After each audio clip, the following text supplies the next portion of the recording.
Metrópolis, después de Melissa, las mortificaciones, la preocupación de la ciudadanía y la obligación de las autoridades, respondieron, porque ahora hay que decirle, ¡ay, qué maravilla! Ese es su deber, qué bien lo hicieron, qué bien lo hicimos a pesar de los teteos, cuánta irresponsabilidad. Lo de aquí con Melissa fue solo una tormenta, las lluvias de las tormentas o de la tormenta. Luego Melissa se convirtió en un feroz huracán categoría 5 que causó daños impresionantes tanto en Jamaica como en Cuba, también en Haití. Pero esta vez nos libramos a pesar de los daños que provocaron las lluvias, los deslizamientos, y todavía hay efectos, sobre todo por la gran humedad, el agua que todavía y más todavía está en los terrenos. Hoy vamos a entregar la segunda participación de Bill Wall. Vamos a hablar de la historia de Baninter, la otra parte. Gracias a todas las personas que de verdad comentaron la importancia de esa quiebra y de ser narrada por uno de los protagonistas, pero no como autor, sino desde afuera. Como siempre, gracias al Grupo de Comunicaciones López Olivier por permitirnos estar aquí desde 1998. Una de las informaciones de la semana ha sido una auditoría que ha salido publicada de parte de una Cámara de Cuentas del Cambio, otra Cámara de Cuentas del Cambio, sobre SENASA, pero no el SENASA de ahora, sino el SENASA del 2017 al 2019. Parece que los estrategas consideran que nos deben entretener un poquito con eso para no pensar en lo que tenemos en este momento. Para dedicarle más tiempo, tanto a Carolina Ramírez, como a Tayana Mora Ramis, como a Bill Wall, aquí comenzamos con la Mujer Seguridad, con una felicitación muy especial para Tayana, que llegó a la 6ª década, y ella no lo niega, Smerlin. Ella dice que está esplendorosa en sus 60 años. Adelante, Mujer Seguridad. Bueno, nos alegra estar acá en esta sección de informaciones interesantes, precisamente sobre cómo cuidarnos en el desafío del tránsito en esta interesante ciudad. Sí, asimismo, sobre ese informe que publicó Movido queremos hablar. Ese informe que dice que 7 de cada 10 mujeres en República Dominicana aseguran que en algún momento se han sentido víctimas de la violencia en el tránsito. Y yo creo que no solo las mujeres, también los caballeros, pero de manera muy particular, las mujeres dominicanas aseguran sentirse víctimas de violencia en el tránsito. Y en mi opinión particular, y de hecho yo creo que lo recojo acá, en el Manual de Seguridad Personal para Despistados, en el que comparto recomendaciones de seguridad en el hogar, al viajar y en el internet, me parece que es un reflejo de lo que sucede en nuestra sociedad, no solo en la República Dominicana, yo creo que en toda Latinoamérica. Y de hecho ya lo decía Johan Galton con su triángulo de la violencia. Las sociedades tienen una presión por la violencia estructural, un vacío de necesidades no satisfechas y unas expectativas a través de los medios de comunicación, a través de la cultura, de cosas que deberían tener satisfechas, quizás más de lo que realmente tal vez pudiesen tener, y eso se genera de alguna manera o se ve manifestado en la violencia directa que vemos en la casa, en la calle, en los ambientes laborales y por supuesto en el auto. Y a veces termina con la vida de las personas por un roce.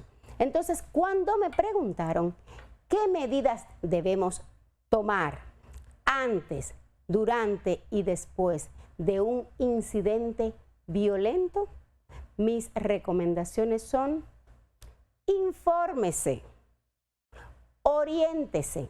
Y si usted se ve en medio de un incidente, procure salir de él lo más rápido posible y recopile las evidencias para luego reclamar, ya sea al seguro o a las autoridades. Y recuerde que el sentido común es lo más importante, que a veces es el menos común de los sentidos. Y ahora la tecnología ayuda. Si usted va a invertir en un vehículo, verifique que sea seguro. Y si va a invertir en un teléfono o en un dispositivo electrónico, vea qué otros elementos tiene que le pueden ayudar. Por ejemplo, si el teléfono le va a permitir tomar notas de voz o hacer llamadas o hacer otras cosas que no le distraigan al conducir. O los lentes, por ejemplo, los lentes a salvo o todo este ecosistema de seguridad vial que estamos usando. Que usted puede, por ejemplo, pedirle a salvo que le guíe en el camino o que le traduzca, como lo hemos estado haciendo ahora, que usted le diga, oye, Siri, traduce con a salvo. Y él le empiece a traducir lo que usted está haciendo. O que usted le pida, por ejemplo, que tome una fotografía del incidente. Y usted mantiene sus manos libres y mantiene la calma. Quizás esa foto que usted puede tomar con este lente no le sirva para un caso penal, pero sí le puede servir para reclamar a la póliza del seguro. O esa imagen va a valer más que la simple palabra suya que usted va a decir, no, era un muchacho con una camisa azul. Entonces, a la hora de usted comprar un teléfono o un lente bonito, asegúrese que además le sirva para cosas adicionales. Y cualquier otra inquietud, escríbame en Mujer Seguridad, que yo le digo cómo y dónde conseguirlo. Y quédese que aquí en Metrópolis hay un montón de información interesante como cada semana.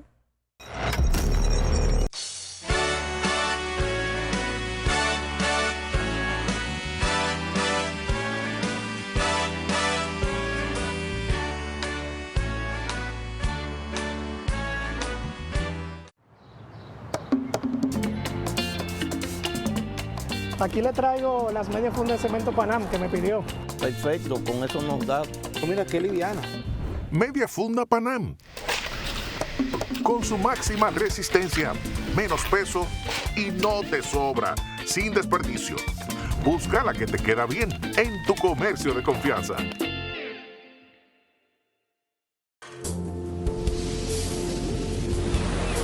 Nos inspiramos en grandes ilusiones, forjando comunidades vibrantes y productivas. Con cada vuelo, impulsamos el crecimiento del país y de su gente. Redefinimos el turismo para crear experiencias memorables. Mejoramos la calidad de vida de nuestras comunidades. Trabajamos para cuidar nuestro hermoso planeta. Juntos, nos esforzamos para vivir la magia única de Punta Cana. Nuestro legado continúa en Grupo Punta Cana, transformando sueños en realidades sostenibles.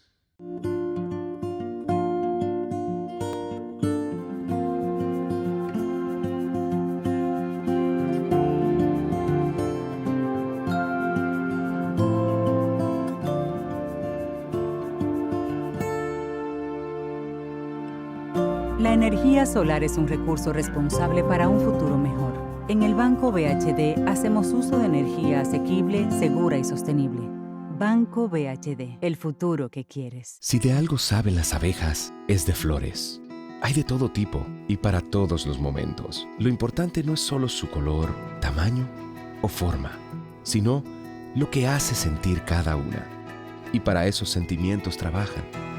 Igual que el Banco Central, que trabaja para hacer florecer la economía y que sientas estabilidad.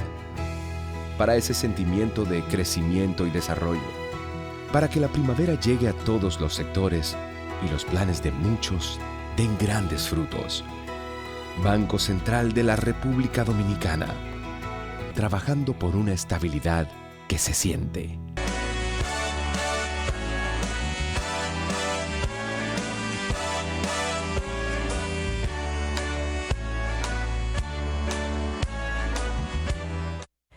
prometido es deuda, como anunciamos al principio.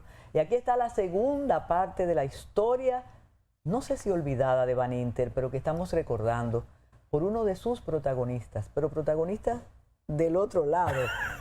El hombre no se quedó con dinero. Por cierto, don Bill Wall aquí, y gracias a todas las personas que nos han manifestado cuánto han aprendido y cuánto han recordado con esta historia de Bill Wall acerca de Baninter. Cuando dije lo del dinero, Bill Wall, porque a usted lo pintaron como una especie de monstruo que estaba deshaciendo el sistema financiero dominicano.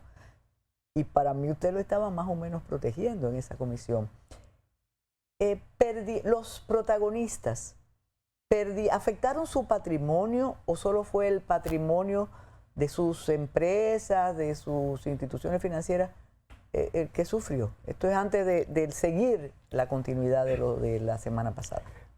El Banco Central hizo una serie de investigaciones posterior a la liquidación o durante la liquidación proceso de liquidación de Baninter, buscando fondos en el extranjero, porque habían operaciones que era para sacar dólares de aquí hacia afuera.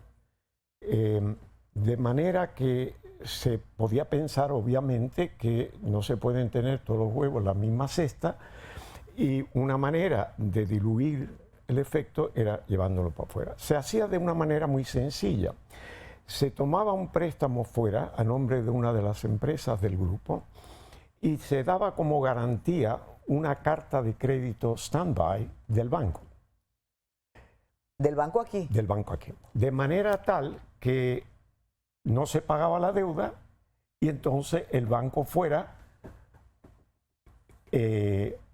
recurría a la carta de crédito y el banco pagaba ese dinero. Y es la forma de sacar dinero del banco. Es decir, toma un préstamo fuera, te lo garantiza el banco de aquí. Tú no lo pagas y el banco de aquí tiene que pagar. Pero entonces, Bill Wall, ¿el banco tenía credibilidad crediticia, financiera? Oh, sí. Sí, claro, en un momento dado, claro que sí. Claro que sí. No se sabía.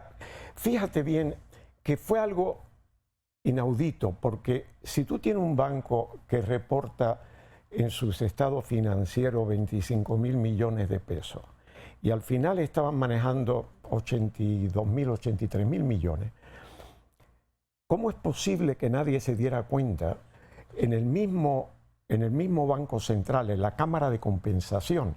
El dinero que entraba en Baninter no venía en camiones. Eran cheques, transferencias, en fin, en efectivo era relativamente poco para ese volumen.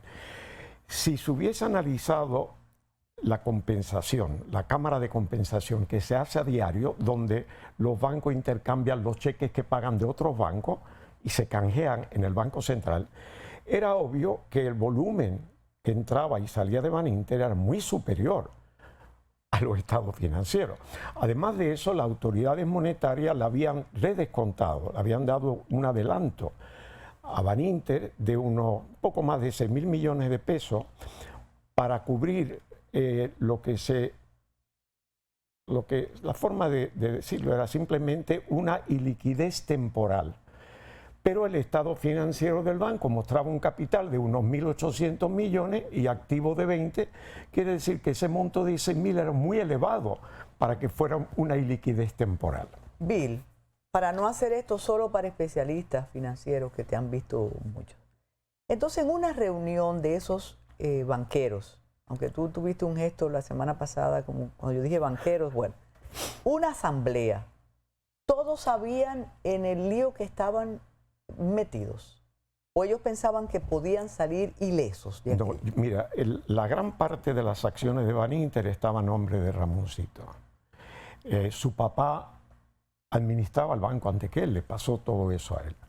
Compraron el listín, diario, en fin. Entonces, como era mayoritario por mucho, no era una asamblea, no es un banco, por ejemplo, que se cotiza en la Bolsa de Valores, tiene una serie de miles de accionistas que la Asamblea General cuestiona a los administradores. Pero cuando se es un grupo pequeño que controla un banco, es una debilidad marcada que la banca internacional descubrió cuando los endeudamientos en América Latina y comparamos un banco que tenía, por ejemplo, acciones del mercado con un banco que pertenecía al grupo. Porque el banco dependía del grupo, gran parte del negocio y de los depósitos venían del grupo y obviamente tendía a facilitar recursos al grupo. Si el grupo empieza a fallar por cualquier motivo, el banco se tambalea. Por eso es esencial para tener una banca verdaderamente sólida que sea una banca que cotice en la bolsa y que cualquiera pueda comprar acciones. Ahora que dice sólido, sólido como Baninter. ¿Recuerdas el eslogan? Sí, el batazo aquel, sí. Después se descubrió que los bates tenían corcho también. O sea que, sí, pero mira, tal vez se ofendieron algunos cuando yo dije lo de banco. Acostumbramos a asociar el profesionalismo con la función que alguien lleva a cabo. La banca tiene su cultura. En aquella época la banca entrenaba a la gente. Yo estaba estudiando y yo aprendía en el banco. Todo era por la práctica. Teníamos libros con los reglamentos. Pasamos por todos los departamentos habido y por haber.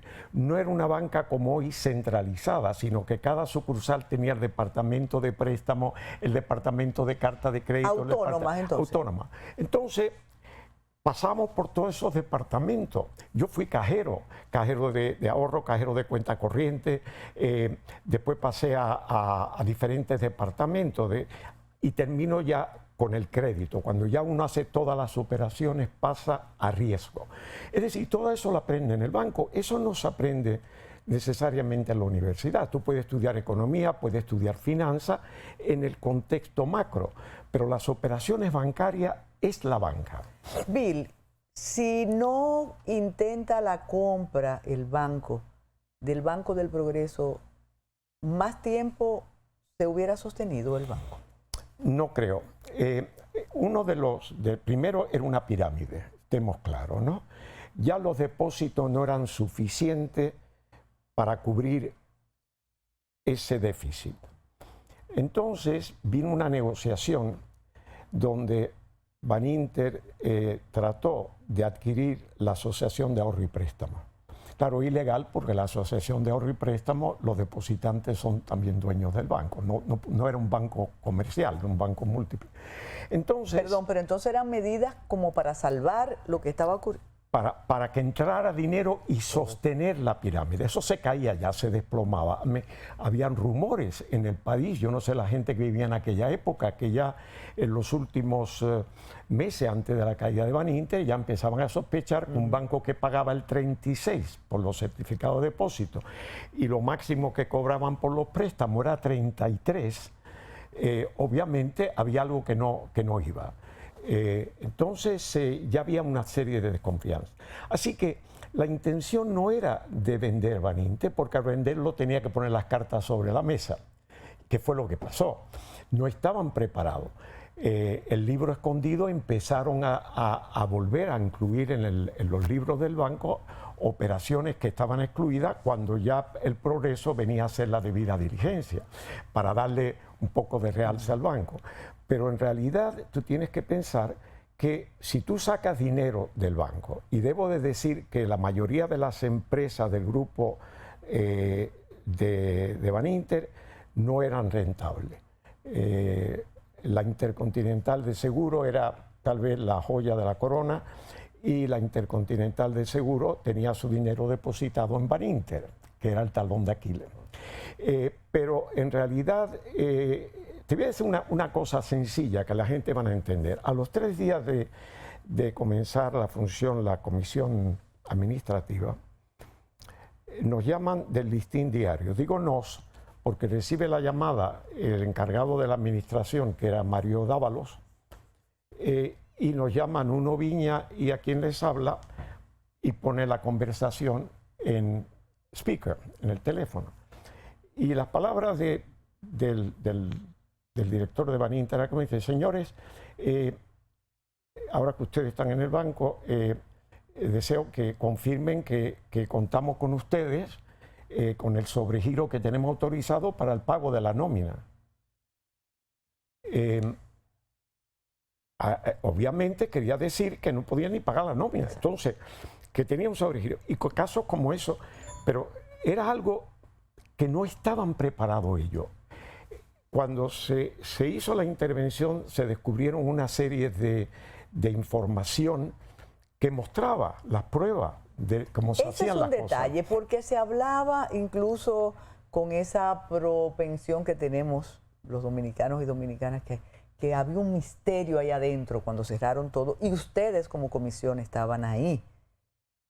¿Eso fue una intervención ordenada por algún juez, el Ministerio Público, o eso era parte del protocolo de observación bancaria y financiera? Sí, es protocolo. Es el Banco Central y la Superintendencia de Banco que cuando ven que hay un... Primero, la banca cuando tiene liquidez temporal recurre al Banco Central. El Banco Central les permite facilidades temporales, 24 horas, 48 horas, un periodo corto, para que la banca no caiga totalmente. Si el Banco Central, como en este caso, le redescuenta, y se dice redescuenta porque el Banco Central le entrega un préstamo, pero adquiere a cambio las garantías que tenía Baninter de los clientes a los cuales ellos le habían prestado. Creme de la creme. El Banco Central en un momento dado, ya en los tiempos últimos, le exige a Baninter que aumente su capital en 100 millones de dólares, su equivalencia, porque se da cuenta que le debe al Banco Central 6.000, creo que eran 6.000 millones, y no podían pagarlo. Entonces tenía que aportar capital. Pero y eso cuando están en crisis. Eso no es desde antes. No, eso en el momento, y tienen que aportar. Pero estamos hablando de un banco de 25.000 millones de pesos, no un banco de 80. Entonces, el Banco Central le facilita, no de golpe, pero le facilita, y llega un momento en que Baninter no le está pagando esa deuda. Entonces se le exige a los accionistas que inviertan capital para darle solvencia al banco, que el banco no se esté afianzando en una deuda que ha obtenido del Banco Central y que a la vez ha entregado garantías para cubrir los préstamos al Banco Central. Porque recuerda que esa garantía la recibes de un cliente que a la vez está tomando prestado, y cuando te paga el préstamo tienes que devolverle la garantía. Quizás eso fue lo que hizo el Banco del Progreso, que los socios se comprometieron a rehabilitarlo. Sí, bueno, eso vino del Fondo Monetario Internacional. Y yo estaba precisamente en el Banco Central en conversaciones en un grupo de cuando ya estábamos en Baninter. Y ellos sugirieron que debido a que la estructura accionaria de los bancos eran de grupos, que la mejor manera de asegurarse que se fortalecía la banca era que los principales accionistas pusieran bienes en garantía. Y ahí vino la ley que posteriormente, cuando el caso del Progreso, el mayor accionista tuvo que poner 400 millones de dólares, si mal no recuerdo. Es decir, eso se vio por lo que yo dije al principio, que si el banco tiene un capital que corresponde a muchísimas personas, muy bien distribuido, le da un grado de solvencia. Mientras que si son pocos los que tienen los recursos para apoyar el capital en un momento dado, debilita la institución. Vamos después de la pausa a lo que todavía hoy se discute o se comenta. Ordenar pagar a los accionistas. ¿Cómo se dio la orden? ¿De dónde salió ese dinero? Y naturalmente, ¿por qué se afectó la economía dominicana? Y en segundo lugar, si corremos algún riesgo de que algo como lo que ocurrió en Baninter se repita. Hacemos la pausa y regresamos con Bill Wall, parte de la historia.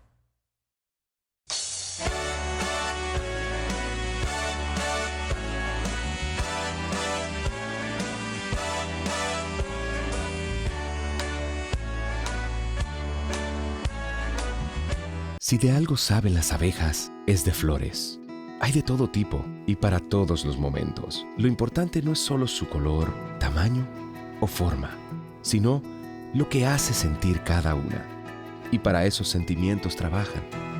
Igual que el Banco Central, que trabaja para hacer florecer la economía y que sientas estabilidad. Para ese sentimiento de crecimiento y desarrollo.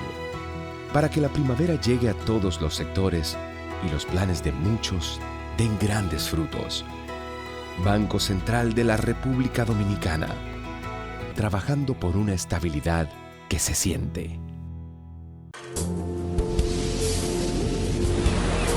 Nos inspiramos en grandes ilusiones, forjando comunidades vibrantes y productivas. Con cada vuelo, impulsamos el crecimiento del país y de su gente. Redefinimos el turismo para crear experiencias memorables. Mejoramos la calidad de vida de nuestras comunidades. Trabajamos para cuidar nuestro hermoso planeta. Juntos, nos esforzamos para vivir la magia única de Punta Cana. Nuestro legado continúa en Grupo Punta Cana, transformando sueños en realidades sostenibles.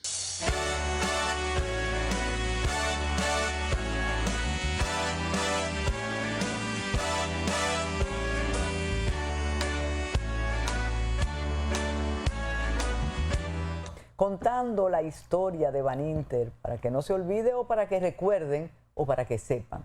Entonces, la orden de vamos a pagarle a cada uno de los depositantes, de los clientes, eso todavía hoy se discute, Bill Wall.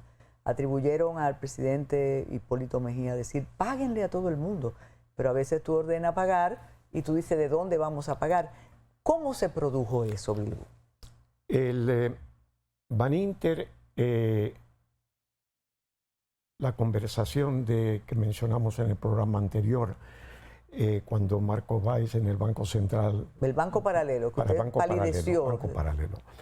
Y era evidente que había problemas serios, ¿no? Porque cuando tú tienes un hoyo, le llamamos el hoyo, que es la diferencia entre lo que el banco reportaba en el total de activos en su estado financiero y el monto que aparece en el documento de compra y venta, eran del equivalente de algo más de 2.000 millones de dólares en aquella época. Estamos hablando en el año 2003.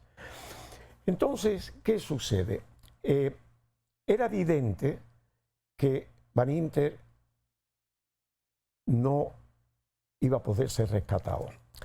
Voy a confesar aquí que el día que yo entré, nombrado por el Banco Central, como coordinador del Banco Central, en el proceso de la debida diligencia de Progreso a Baninter, recuerda que yo había dicho que me llamaron del Banco Central un jueves, que si mal no recuerdo creo que era el 28 de marzo, y el viernes es que... ¿Ya Malcún había pronunciado aquel inolvidable discurso? No. Sí, porque fue 13 de mayo. Eso no se sabía, no, eso es mayo. Esto es marzo. Y... el asunto era que al día siguiente entraba el Progreso a hacer la debida diligencia, es decir, a revisar los libros para determinar el valor real del banco, que es lo que tenían que pagar para adquirirlo. Entonces, en el almuerzo de ese día, el gobernador me dice, Bill, yo quiero que tú vayas de coordinador del Banco Central, entre con la gente del Progreso y esté allí tal.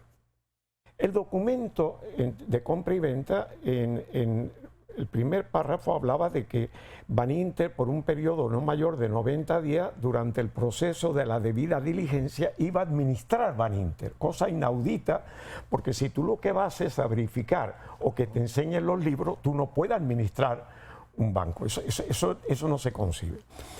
Es decir, que ya veía, lo otro, la condición era que todas las compañías principales del Grupo Baninter iban a salir libres de deuda.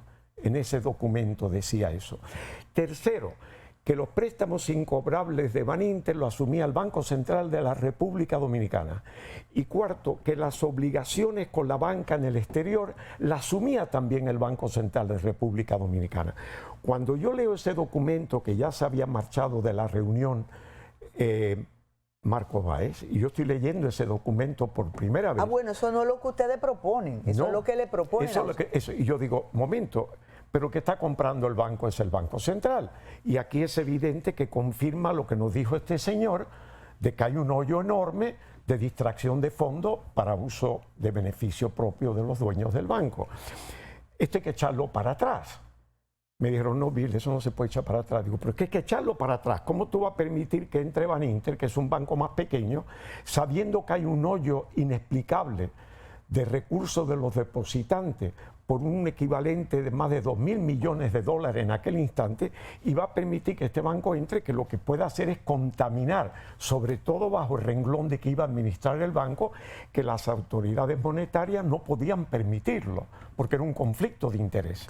Entonces, pero yo digo, no comprendo cómo la Junta Monetaria aprobó, pero después descubrí que la Junta Monetaria no vio ese documento cuando dio la objeción.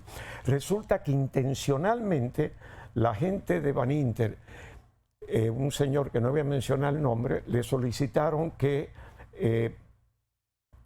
fuera a la Junta Monetaria para pedirle que no hubiera objeción en este proceso. Ahí se involucra lo político, ¿verdad? Y ahí se mete un elemento interesante. Este señor, en vez de presentar el documento, envía una carta indicando que se está ejecutando este documento, que será entregado al Banco Central próximamente, pero que mientras tanto desearía que le otorgaran la no objeción para la Junta Monetaria da la no objeción y el documento llega a mano del Banco Central cuando llega Malkuhn, que era 3 días antes de la reunión, o 2 días antes de la reunión que yo sostuvimos allí con Marco Valle. O sea, ¿a Malkuhn le sorprende esto? Entonces? Claro, por supuesto. Malkuhn llega del Ministerio de Finanzas y se encuentra con una papa caliente donde le dicen esto y de ahí me llaman a mí. Pero, como dije en el programa anterior, no tenía explicación al menos que yo lo confesara. Yo insisto en que hay que echar para atrás la fusión. Se me responde que ya hay compromisos a altos niveles del gobierno y que echar eso para atrás. Digo, bueno, pero busquen una excusa de que hay, por tecnicismo, se va a demorar. Para dorar la píldora. Para poder intervenir y que vaya a la superintendencia de banco e investigue lo que nos acaba de confesar este señor. Pero no permitir que un banco continúe haciendo una debida diligencia de un documento que ya dice claramente que es el Banco Central el que va a poner los recursos. Y ya admite que no hay recursos suficientes para cubrir los depósitos. Es decir, esto no tiene futuro. Bueno, pues no, ya está comprometido el país y yo dije una expresión que no se me olvide, digo, esto es como el Titanic, que pegó contra un iceberg y si no hay un iceberg le vamos a poner uno delante para que la historia la pegue. Digo, yo me asusté porque yo venía de negociar endeudamiento de los países de Latinoamérica y sabía lo que eso era y lo que eso significaba. ¿De dónde sale el dinero para pagar a los depositantes? Bueno, del Banco Central. Hasta que se liquidaran los bienes y las compañías que pudieron ellos tener. Pero quedó muy corto, porque el hoyo era muy grande. No te olvides que el grupo, digamos el grupo de los accionistas principales de Baninter, compraron el yate Patricia. Y el banco le pagó en nombre de ellos el primer pago de $10 millones. Pero el banco no aguanta eso. Entonces, cuando entro en Baninter, no estaban los 3 principales de Baninter. Entra el Progreso, entro yo con ellos como coordinador del Banco Central. Había mucha gente que empezaron a retirar los depósitos porque no le interesaba, por ejemplo, trabajar con el Progreso, digamos, ¿no? Que era el que iba a ser el dueño. Y en 2 ocasiones a mañana, que yo recuerde, tuvimos que llamar al Banco Central que nos enviaran efectivo. ¿Por los retiros? Porque ya la voz se había corrido, ya eso... Bueno, la voz no que el banco tenía problemas, sencillamente que estaba el Progreso y muchos no querían, pero ya había rumores y claro, el Progreso no está pagando el 36 por los depósitos porque eso era una estupidez. Entonces ya había, no se sabía, pero se sospechaba algo. Recuerda que se decía que Ramoncito Báez Figueroa tenía la representación de Marlboro en Rusia, claro, y eso le estaba generando muchos millones y que eso que no era así, tenía la representación, pero los rusos no fumaban tanto Marlboro. Entonces, el hecho es que cuando vemos esto, yo me pongo a hablar con los niveles bajo los 3 principales, que ya me conocían por mi programa de televisión, por mi trayectoria. Y empiezan a explicarme, digo, explícame, ¿cómo esto? Que porque ahí ustedes tienen una falta de liquidez, entonces empiezan a explicarme y a los diferentes niveles me dan dando la historia y voy captando cómo fue que salió ese dinero de Van Inter. Entre ellos había el obsequio de 100 Rolex de oro que costó no sé cuánto, facilidades a políticos, hasta el clero, a sacerdotes, entonces, periodistas, artistas. Periodistas, más a las adquisiciones. ¿Pero por qué se hacía eso? ¿Para que no se hablara de lo que pasaba ahí? Yo creo que era... ¿O por poder? Bueno, el poder, primero es el poder, después ya tú tienes medios de comunicación para controlar las comunicaciones, obviamente. Pero también Van Inter entró en un conflicto con el Popular. Y recuerda que había una pugna entre los dos bancos de cuál era el más grande y, en fin, sí, se tiraban, ¿no? Bien. Entonces, en estas circunstancias, yo salgo esa tarde, la notificación de que se echaba para atrás la fusión fue un lunes. Y el gobernador, Luis Malcún, nos pidió al grupo de asesores en aquel momento que ya sabía que eso no se iba a dar y que alternativa hemos tener. Entonces ahí nos pusimos de acuerdo en que había que pagar a los depositantes que fueran legítimos porque por el efecto sistémico que podía tener la banca.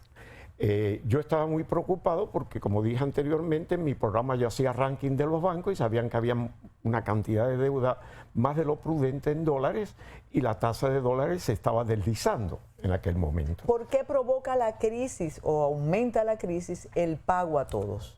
Porque hay un desbalance. Bueno, es que pasa lo siguiente, si no pagamos a todo, ahí había instituciones financieras que una tenía 120 millones de pesos depositados ahí, la otra tenía, si no pagamos, el conflicto fue, y tuvimos el caso legal, la comisión, por haber intervenido Van Inter en nombre del Banco Central.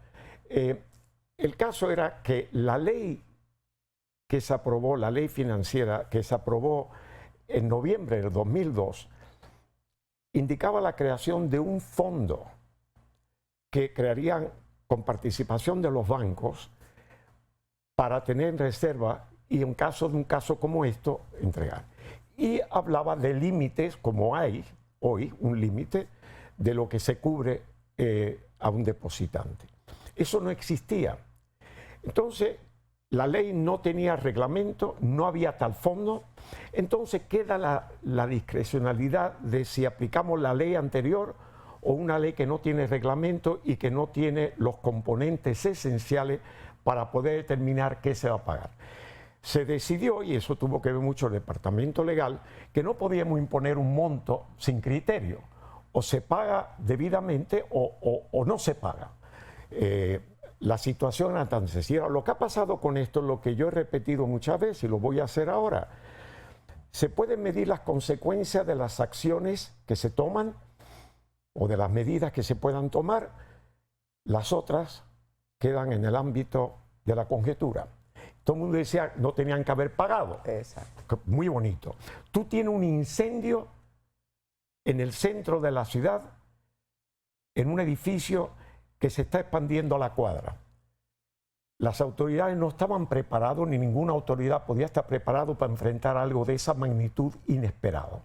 Habían otros dos bancos que fueron intervenidos, que fue Bancrédito y Banco Mercantil, y otros bancos que no fueron intervenidos, pero que también dependían uno de otro. El sistema está acoplado. Entonces, la desconfianza en el sistema inmediatamente, porque si hay tres bancos que están fallando, el sistema no puede tener credibilidad. Dijiste algo que me ha llamado la atención. No podía ser rescatado. ¿Hay situaciones que permiten un rescate y el sistema funciona? Sí, si tú tienes una liquidez... ¿No se daña la marca? No, bueno, si tú tienes una liquidez temporal, digamos, es decir, que tú no tienes recursos para responder inmediatamente o por un periodo de 30 días, pero tú tienes los recursos que te entran para tú poder ajustar. Una manera que los bancos ajustan es recogiendo préstamos, o sea, lo que le deben acelerar el pago de los préstamos para ese dinero tenerlo en caja, como liquidez. También los bancos tienen depósito, el encaje legal en el Banco Central depositado con esa finalidad.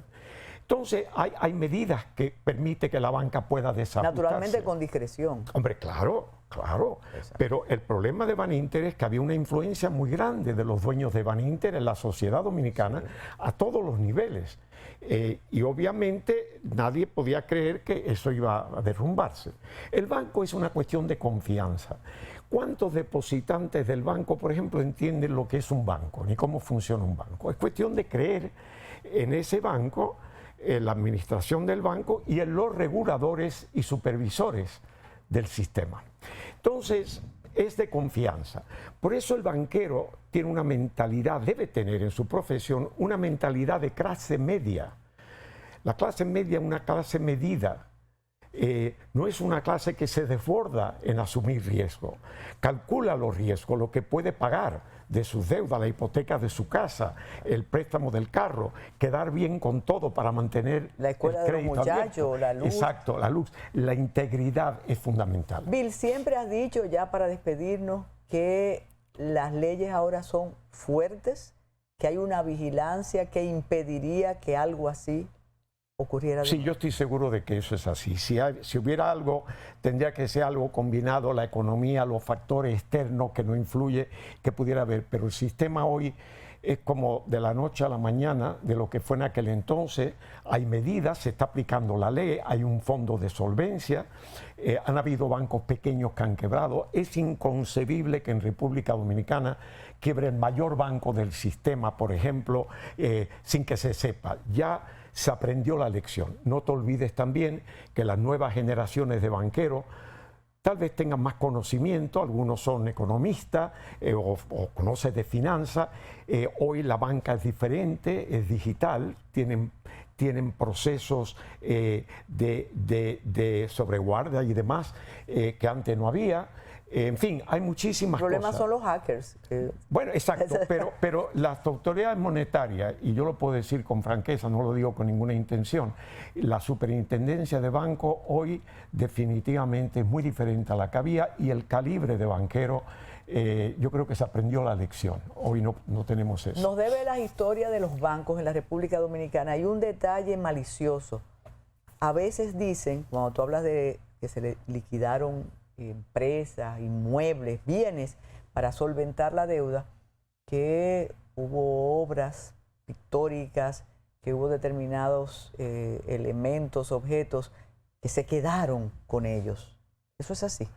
Mira, yo no tengo información al respecto. Además, ¿quién se quedó con ellos? No, mira, tú estabas ahí el con proceso de liquidación es el siguiente. Los primeros 3 meses la comisión administrativa de Baninter era para mantener el banco durante esos 3 meses. Es el primer paso a una liquidación, pero no hablábamos de liquidación, hablamos de la comisión administrativa. A los 3 meses nosotros entregamos el banco a la superintendencia de banco y la superintendencia de banco se hizo cargo de ese banco por 1 mes, de acuerdo al protocolo, y al mes le transfirió el banco a la comisión liquidadora de Baninter, que era otra comisión. Es decir, tenemos que tener presente ese proceso, pero no se hablaba de liquidación y eso era muy delicado. Yo ofrecí hacerme cargo de la posición en dólares, sobre todo con la banca del exterior. A los 2 días, 3 días de yo estar en el banco, me transfieren una llamada de un banco de Miami. Como yo estaba encargado de todo lo que era dólares, Mario Dávalos se encargó de la administración y Nuno Viña de la recuperación de la cartera en el país. Todo eso era necesario para generar liquidez y recortar los gastos. Entonces yo recibo esta llamada y ese señor del banco, en inglés, me dice, señor Wall, entiendo que el Banco Central, digo, sí, yo represento al Banco Central, la comisión. Dice, mire, nosotros tenemos un depósito de $100,000 en Baninter y yo tengo aquí los inspectores del FDI, que es la asociación gubernamental que garantiza los depósitos en la banca americana. Y ellos me dicen que tenemos que tener inmediatamente una reserva del 100% de ese valor en dólares aquí, que eso es insostenible para nosotros. Pero además de eso, están pensando de que van a extender eso a la banca dominicana. Digo, no, perdón, eso sí, eso no. Entonces, yo mandé sin tener autorización, pero en fin, mandé a que se pagara eso. Le vamos a pagar, vamos a hacer un ajuste con los intereses y paguemos eso. Y redacto una carta que se la lleva a Malcún, que fue y se hizo, hubo una corrección, pero se hizo y se envió a la Reserva Federal, a la Oficina de la Moneda Americana en Atlanta y al Sistema de Pago Latinoamericano, al ADI, que nosotros no pertenecíamos, pero yo lo conocía muy bien porque estuve en América Latina, en Venezuela, y éramos parte, notificando que Baninter había sido intervenido por el Banco Central, por consiguiente el Banco Central asumía las obligaciones de Baninter. Y eso lo hizo aislar Baninter del resto del sistema. Y ahí hay un punto muy importante. Para que no hubiera contagio. Exacto. Y lo otro era para que los bancos en el exterior que tenían líneas de crédito a la banca dominicana no les recortaran eso. Muchas gracias, Bill Wall. La verdad que es bueno recordar en ocasiones. Ustedes se quedan ahora con Tayana Mora Ramis y su Ready para exportar. Adelante.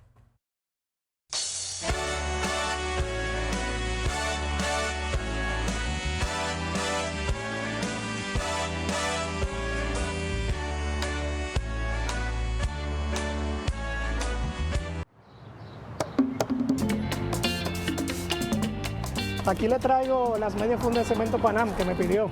Perfecto, con eso nos da. Mira qué liviana. Media funda Panam. Con su máxima resistencia, menos peso y no te sobra, sin desperdicio. Busca la que te queda bien en tu comercio de confianza.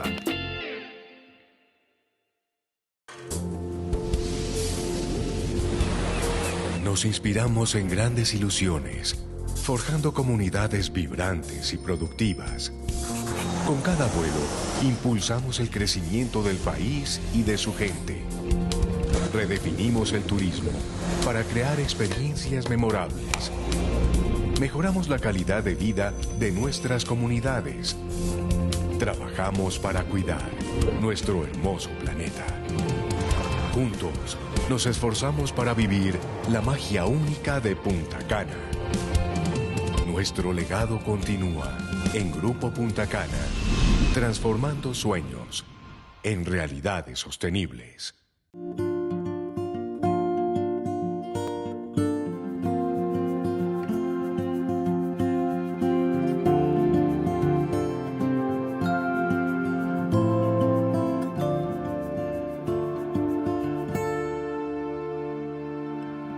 La energía solar es un recurso responsable para un futuro mejor. En el Banco BHD hacemos uso de energía asequible, segura y sostenible. Banco BHD, el futuro que quieres. Si de algo saben las abejas, es de flores. Hay de todo tipo y para todos los momentos. Lo importante no es solo su color, tamaño o forma, sino lo que hace sentir cada una. Y para esos sentimientos trabajan.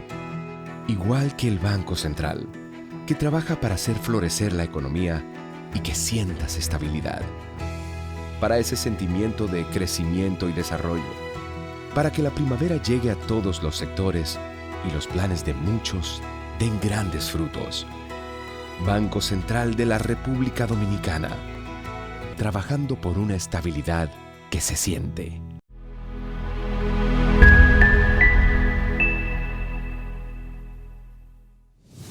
Muy buenas, amigos de Ready para Exportar.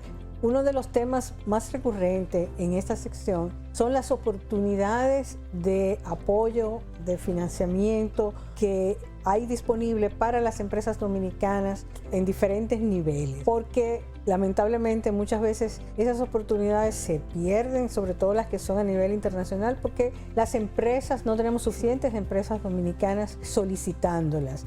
Y a veces es simplemente que no se animan, que piensan que tal vez a ellos no le va a tocar o que se encuentran que tal vez el proceso de solicitud es un poco difícil, pero muchas veces la recompensa que se recibe vale la pena.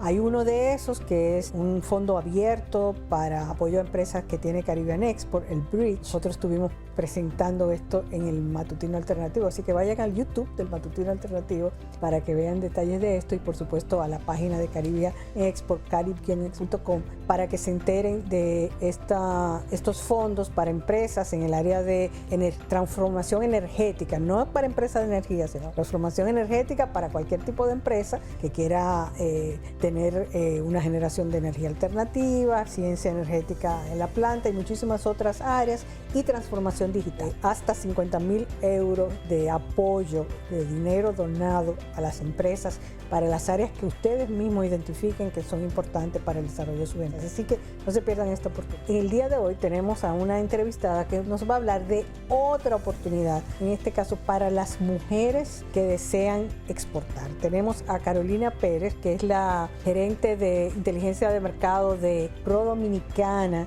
Hace unos meses tuvimos a Vladimir Pimentel, el subdirector general de ProDominicana, cuando estuvo abierta la convocatoria para el programa WADE. Y ahora ustedes tienen un programa Sumando Exportadora, sí, que es parte de una tradición que ya de los últimos años que ProDominicana publica data sobre las mujeres exportadoras de bienes en la República Dominicana, que es un hito, ¿no? Y que tú has sido parte importante de esos reportes. Vamos a empezar por ahí. Vamos a hablar de qué nos dicen esos reportes, obviamente basado en lo del año pasado, sí, porque todavía no se ha anunciado el reporte para este año 2025. Primero, muchas gracias, Dayana, en nombre de ProDominicana y su directora ejecutiva, Viviana Ribeiro. Te damos las gracias por el apoyo constante que tienes con nosotros, por ser una aliada de ProDominicana y por darnos la oportunidad de estar y compartir contigo en este espacio.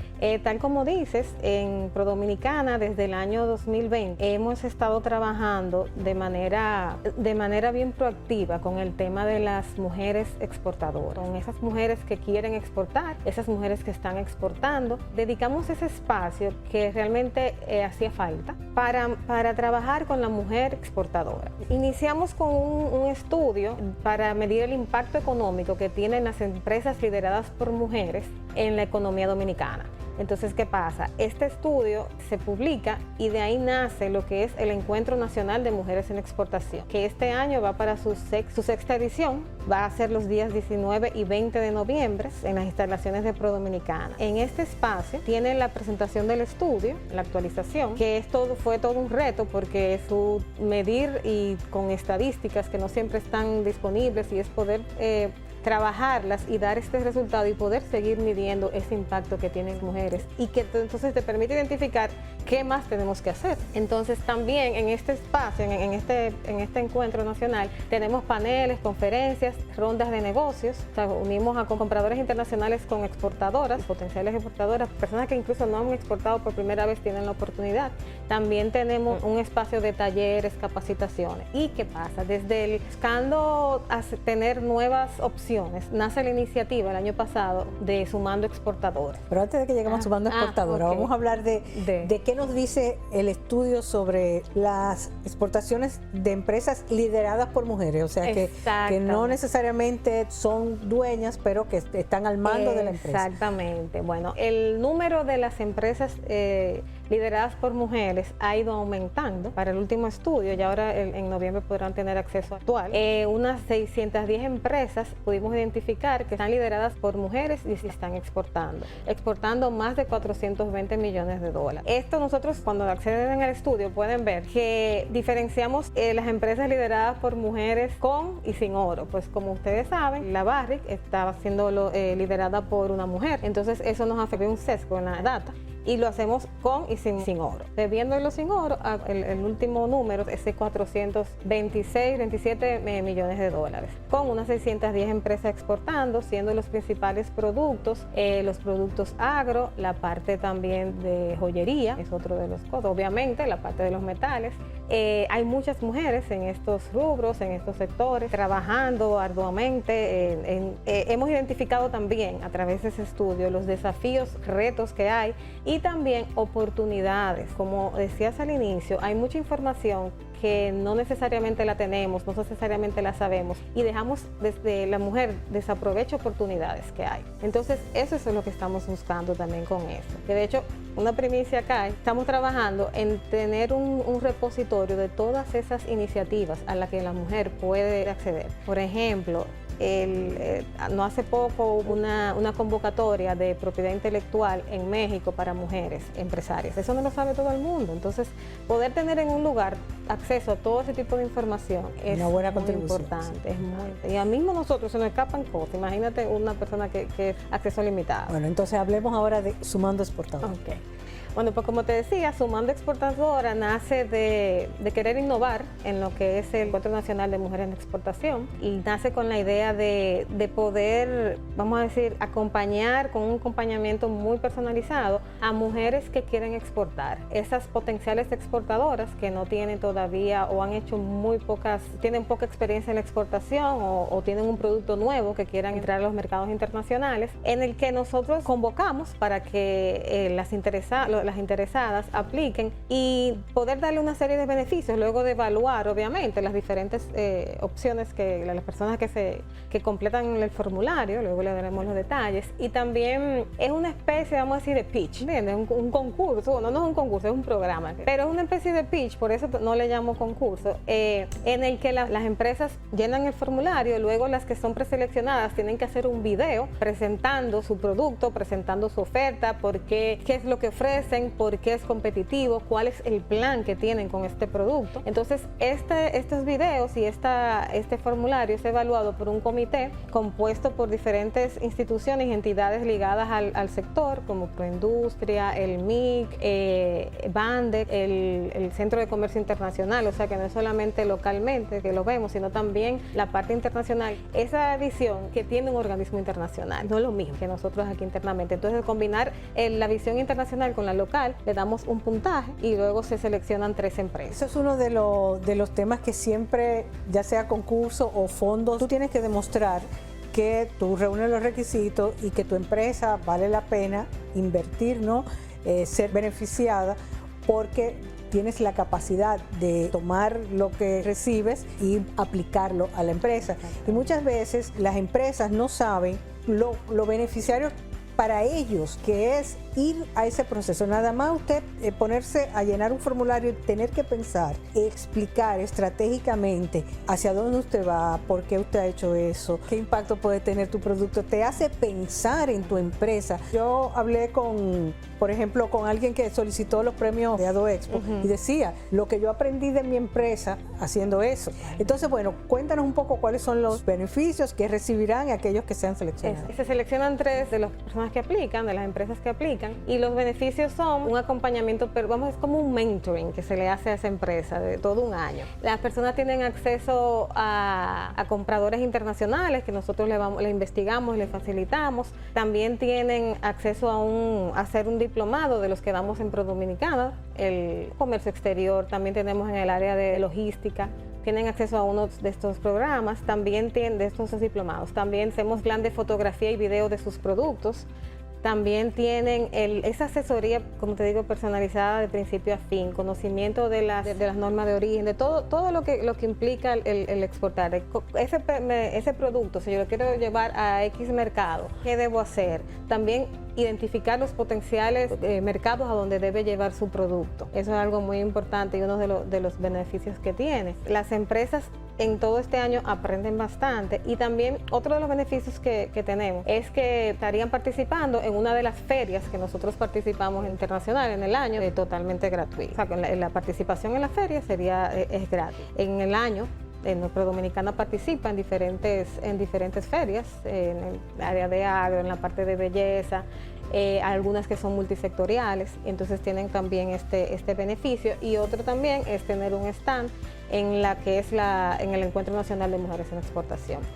¿Y qué pasa? A lo largo del año, aunque no esté escrito el beneficio, uno va identificando oportunidades que pueden aprovechar. Por ejemplo, el año pasado tuvimos informaciones sobre algunas capacitaciones internacionales que habían y que había que incluso también participar. Por ejemplo, una que estuvo en Colombia a cargo de la UNCTAD, de 1,000 aplicantes que hubo, de las 3 que fueron beneficiarias, 2 fueron seleccionadas para esto. O sea, se le identifican esas oportunidades, además de los otros beneficios que le otorgamos.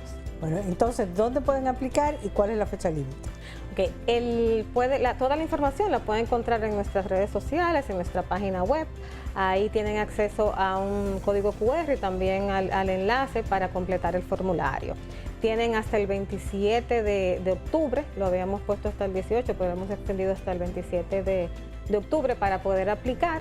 Una vez aplican, se evalúa la aplicación, si cumple con los requisitos, entonces se solicita el video. Bueno, pues ya ustedes saben, súmense a Sumando Exportadora para que empiecen a exportar en el 2026. Muchísimas gracias, Carolina Pérez, directora de Inteligencia de Mercado de ProDominicana. Y a ustedes los esperamos la próxima semana en Ready para Exportar y en Metrópolis.